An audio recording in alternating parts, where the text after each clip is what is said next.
I never meant to invite you. We don't want you here." That's what my only brother said. My only brother's wedding. The once-in-a-lifetime family event. And I learned I was excluded. My name is Samantha. For some reason, I was often the only one left out of family gatherings. I always gave them the benefit of the doubt. They probably just forgot, I'd tell myself. It's nothing personal. I held on to that thought for far too long. Maybe part of me believed that if I just stayed useful and kind, they'd eventually notice me again. Last year, they skipped my birthday dinner entirely. All I got was a short text from my mother. "Happy birthday, Samantha." No emoji. No warmth. Only Aunt Hillary was on my side. She'd call sometimes and ask the one thing no one else did. "Don't you feel lonely?" She was the only one who seemed proud when I left home and built my own career. The rest of the family dismissed my job in digital marketing as just messing with computers. They had no idea I have been financially successful. I never bragged, and they never asked. So when an invitation to Thomas's wedding arrived last month, I couldn't believe it. Printed on thick cardstock in gold lettering, it read, "You are cordially invited to the wedding of Thomas Anderson and Lucy Gale." The date was May 15th, set in an upscale garden in the city, with a reception to follow at a lakeside resort. My hands trembled with excitement. I thought this was a sign. I spent weeks picking out a breathtaking dress and the perfect gift. I booked a hair appointment. Got my nails done. For years, I'd only wanted one thing: to be acknowledged, to be useful, to be needed. And finally, I thought that moment had come. I believed this invitation would thaw the ice between me and my family. That I would finally be welcomed. That I would finally be seen. I had no idea how wrong I was. The day before the wedding, I drove to Aunt Hillary's house, my heart light. I wanted to show her the surprise gift I planned to give my brother at the wedding. When I arrived, she seemed slightly startled but welcomed me warmly as always. "I can't wait for tomorrow," I said, hugging her with excitement. But there was a trace of sadness in her eyes, a hint of guilt. "How have you been, Samantha? Would you like some coffee?" she asked, and led me to the living room, and I could hear the tension in her voice. On the coffee table was an unfamiliar photo album. While she was in the kitchen preparing coffee, I opened it without thinking. Inside were familiar faces, my entire family smiling in a beautiful garden. "Aunt Hillary, what's this from?" I asked as she came back with a coffee tray. I noticed her hands were trembling slightly. "Oh, Thomas's wedding. Last weekend," she faltered. "Samantha, I wanted to tell you. I tried to call, but I couldn't find the courage." My heart stopped. "The wedding?" She sat beside me and took my hand.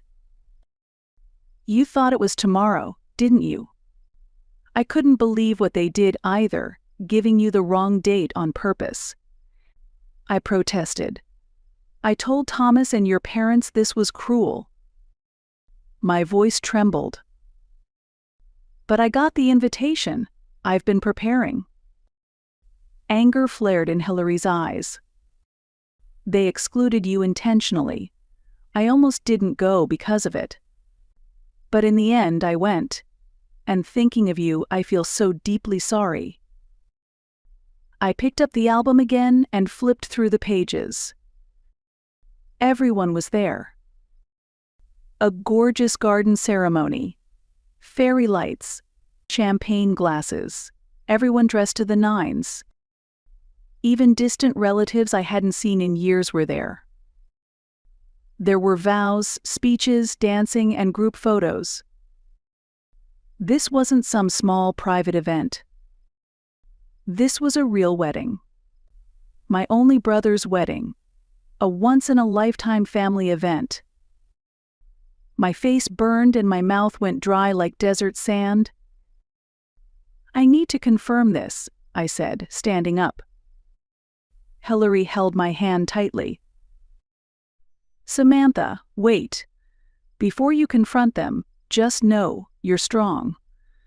You always have been. But this was cruel. You shouldn't go alone. I'll come with you." I took a deep breath. "Thank you, Aunt Hillary. But this is something I have to do myself." She nodded. "All right. But whatever happens, I'm always on your side. I always have been. I always will be." Empowered by her words, I got in my car and drove toward my parents' cottage. My mind was spinning and my heart was in chaos. Without Aunt Hillary's steady support, I don't think I could have been this strong. She was the only one who ever acknowledged how isolated I'd been in the family. The only one who sometimes raised her voice against it. When I arrived at the cottage, I saw not only my parents' car, but also a familiar black SUV in the driveway.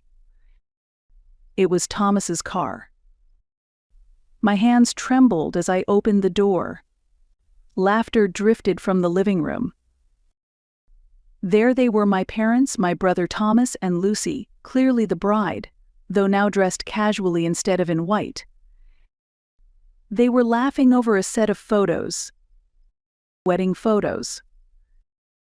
The moment I walked in, the conversation stopped. Everyone turned to look at me.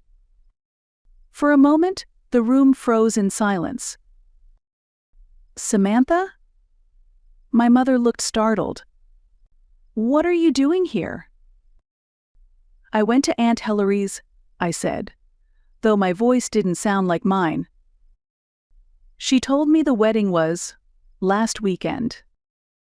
I didn't miss the glance exchanged between Thomas and Lucy. Lucy's lips pressed into a thin line. "Oh yes," my mother said, her eyes dodging mine. "It was a beautiful little ceremony." Little? I thought of the album. There were over 50 people there. And I got an invitation for a ceremony happening tomorrow. "That's right," Thomas suddenly said, sounding tired. "Because we never intended to invite you." The air changed. No one stopped him. "We didn't want you ruining our wedding," he said, looking right at me. "You're always quiet, always in the background, but somehow things go wrong around you. People don't know how to act when you're there. I wanted one perfect day in my life, and that meant without you." A sharp pain pierced my chest. Every strange look, every feeling of exclusion I'd brushed aside. They all crystallized in that moment. "You felt this way for a long time?" I asked. "All of us have." My mother added quietly, but her words were clear. "To be honest, Samantha, you've always been extra. Like a ghost that leaves no trace, but still needs looking after at family events. We just—" "Samantha, they don't mean it like that," my father cut in, rushing. "We just wanted to keep the wedding small." My mother spoke over him, calm and cold. "You're disrupting the peace we've spent years building in this family." "Peace?" I stared at her in disbelief. "By ignoring me? By cutting me out?" Thomas sighed.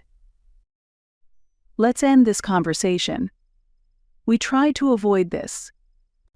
This is exactly why we didn't invite her, he said, looking at my parents as if I wasn't even there.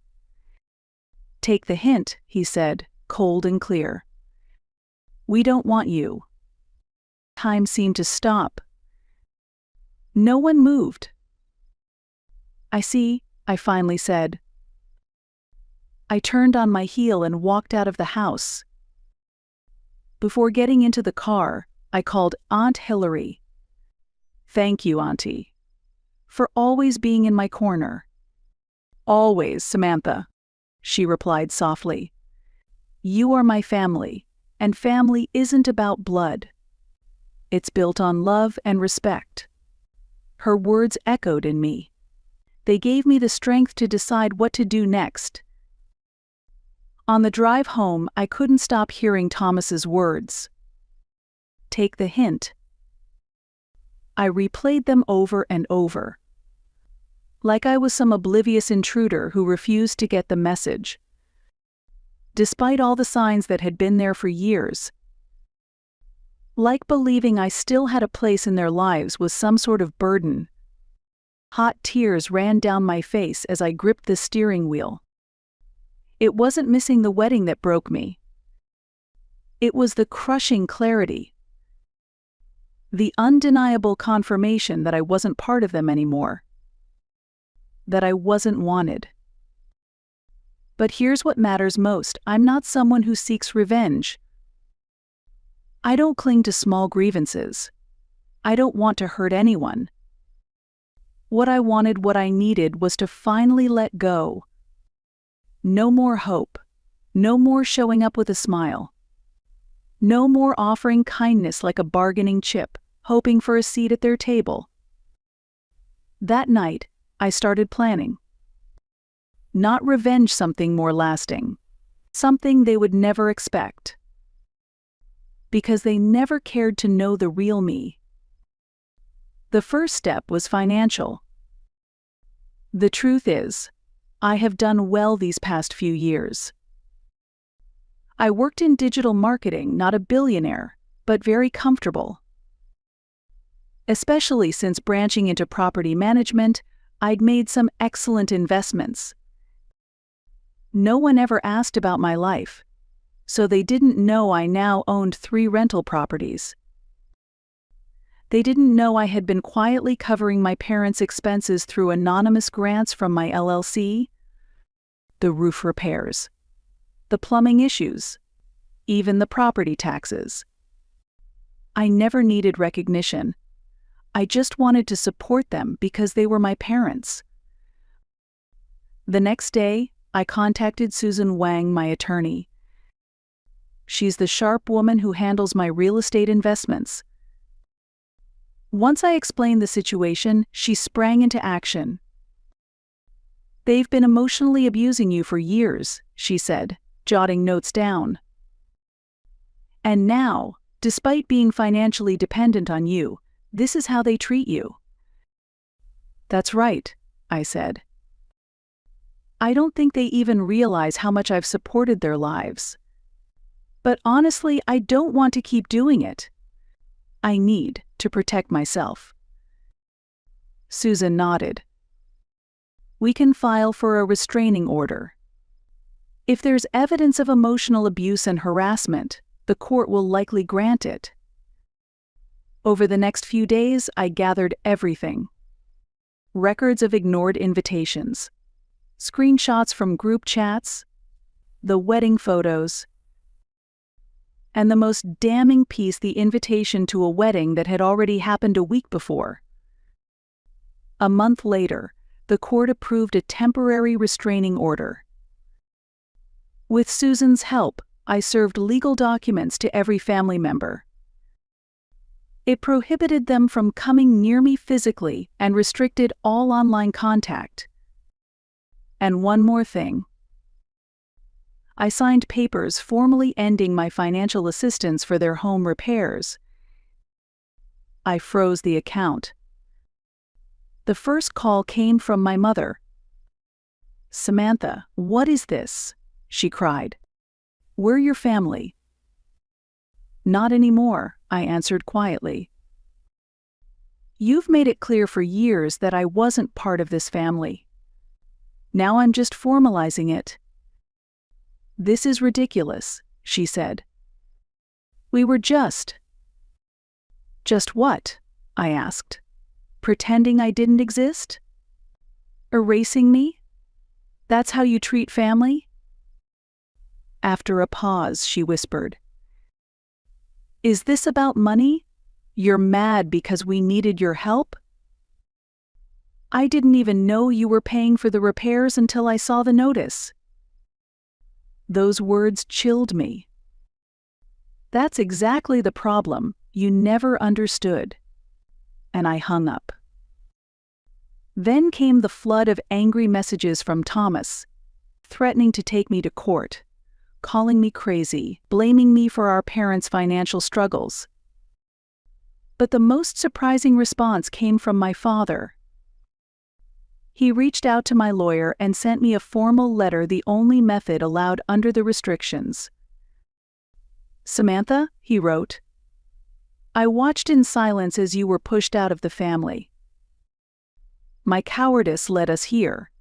If legal action is what it takes, maybe it's what we deserve. I just want you to know I'm sorry. If I had been a better father, this might not have happened. Reading his letter, I felt a flicker of pity. But the pain was still fresh. The wounds were still deep. The restraining order remained in place. Susan handled their continued questions about finances. Eventually, they understood this wasn't a bluff. I was no longer part of their lives. And I was ready to face the consequences of their careless words and actions. But this was only the beginning. A few days after the restraining order was issued, I was finally ready to take the hardest step. That day, Susan called me. Samantha, about your parents' cottage. It's ready. Legally, it's yours. You have the right to evict them. What would you like to do? Send the eviction notice, I said without hesitation. That cottage was the last thread connecting me to them. It wasn't mine originally. It had belonged to my grandparents, then it got passed to my mother. Years ago, when my parents fell behind on payments, I quietly purchased my mother's share. Legally, I owned it all, but no one in the family ever updated their assumptions. They treated it like a shared family property. Everyone used it for weekends, holidays, even whole summers. Eventually, after retirement, my parents decided to live there full-time. And I allowed it. But then, I was done. I was ready to take it back. The following Monday, I drove to the cottage with Michael Zhang, another attorney. The sheriff came with us, just in case. When we arrived, my father greeted us at the door. He looked older. His hair was nearly white. Samantha, he said weakly, won't you come in? No, I replied. Michael, please explain. Michael cleared his throat and handed my father a formal envelope. Mr. Anderson, this is an official notice of eviction from this property. You have 30 days to vacate and return the keys. My father stared at the paper, his hands shaking. But this is our home. No, I said, my voice calm though my heart pounded. This is my property. I allowed you to use it before, but that permission has been revoked. My mother appeared behind the door. What's going on? They're telling us to leave, Debbie, my father said. His voice trembled. My mother looked at me, her eyes filled with betrayal. You're kicking us out of our home? Our retirement home? You've always known this was legally mine, I replied. You've continued to take advantage of my kindness. We have nowhere to go, she said. You can live with Thomas, I answered. He made it very clear a few months ago that I wasn't family. My father lowered his head. He was wrong. We all were. It's too late, I said. In 30 days, if you're not prepared to move out, your remaining belongings will be removed and the locks changed. We're your parents. Why are you doing this? Her voice was shaky with confusion. Because as you said, I got the hint. As I turned to leave, my father grabbed my arm. We're truly sorry, Samantha, he said, eyes welling with tears. Can't you give us one more chance? I gently pulled my arm away. You had years, you had countless chances. And I'll say it again, it's too late. That day, as I left the cottage, I felt something heavy lift from my shoulders. I no longer needed their approval. I no longer needed them to define my worth. 30 days later, they left quietly. The cottage was sold. I began a new chapter. About 3 months after evicting my parents, it happened. It was a September day, touched with the first hint of autumn. I got a call from reception at my office. Samantha, there's someone here to see you. They said their name is Anderson. My chest tightened. The restraining order was still in place, but as long as they remained in the lobby of the office building, they weren't technically violating it. I took a deep breath. I'll be down in 5 minutes. When I got to the lobby, I saw them. My parents looked older, especially my father. His shoulders were hunched. New deep lines had carved into my mother's face. They wore cheap clothes. I noticed a hole in one of my father's shoes. Samantha, my mother said, her voice soft and trembling. She took a step forward, but I instinctively stepped back. What are you doing here? I asked, keeping my voice as steady as I could. The restraining order is still valid. We know, my father said. But we needed to talk. Go through my lawyer, I said. We can't afford one, he replied. His voice was small, wounded. Samantha, we've lost everything. I looked more closely. My mother's wedding ring was gone. The heirloom watch my father had inherited from his father was missing. Had they pawned them? After we left the cottage, we rented an apartment, my father continued. But the rent was too high. Then the car broke down. We couldn't afford the repairs. My savings ran out. He trailed off. We tried staying with Thomas, my mother said. But things with him and Lucy, they're not doing well. They have problems of their own. We're living in a motel now, my father added. We can afford maybe 1 more week. After that, we don't know. Tears welled in my mother's eyes. Samantha, I know you'll help. You've always been a good girl. So caring. You've always looked out for us. Always forgotten, though, I said quietly. Can't we just put the past behind us? My mother pleaded. We're your parents. I looked out the large lobby window. The autumn sunlight painted the fallen leaves on the street gold. It would be so easy to go back, to help them, to hand over the money, to fix their problems again, like I used to. For a moment I felt the temptation. Their suffering tugged at my heart. But then I remembered Hilary's words. Samantha, take care of yourself. If they won't treat you like family, you have no obligation to treat them like family either. I can't help you, I said. Simple words, but they were incredibly hard to say. But, my father began. I'm not your bank, I cut him off. I'm not your parent, and just like Thomas said, I'm not your family.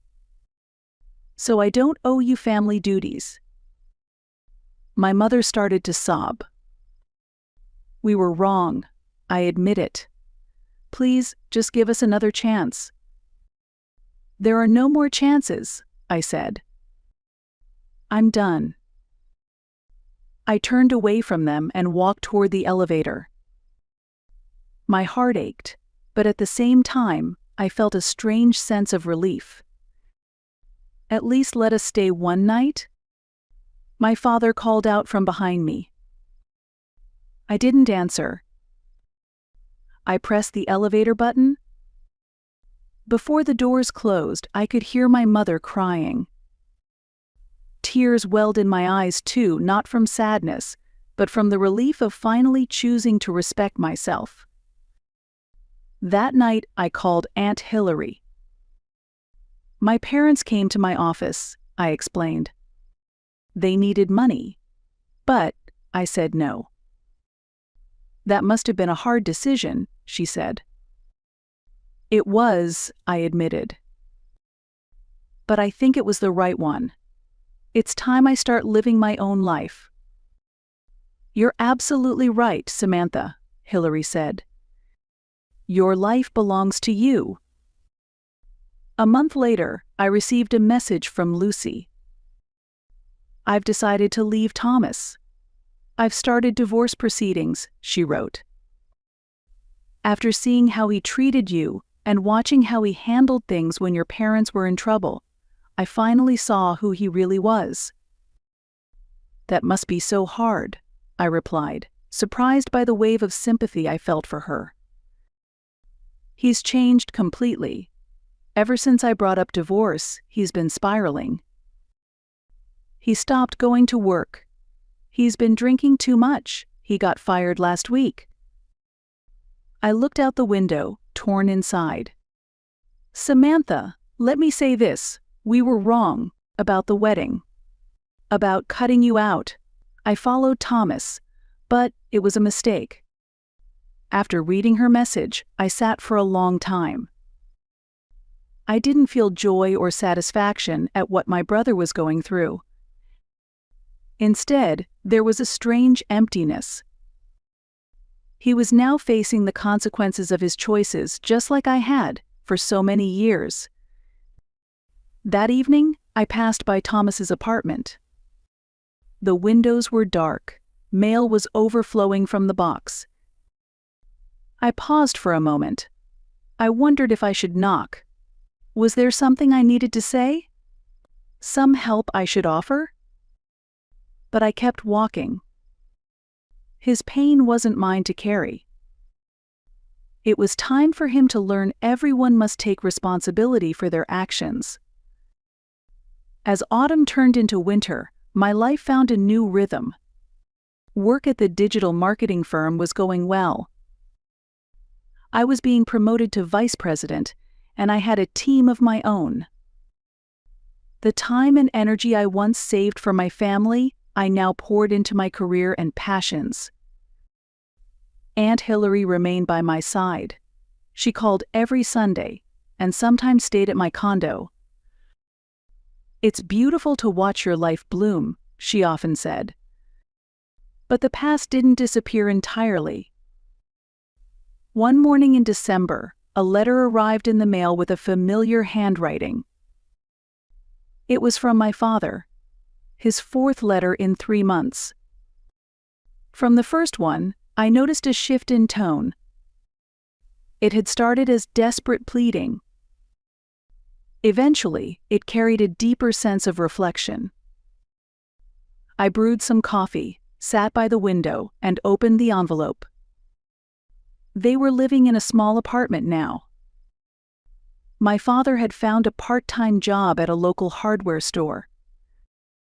My mother started working at a senior care facility, and they were continuing therapy. I rested the letter on my lap and looked outside. With each letter, his words had changed. They no longer begged for forgiveness or help. They spoke of growth, and a growing awareness of how I had been treated, and how wrong it had all been. Therapy seemed to be helping him. He was starting to understand the depth of what I'd endured. Still, I hadn't replied to any of his letters.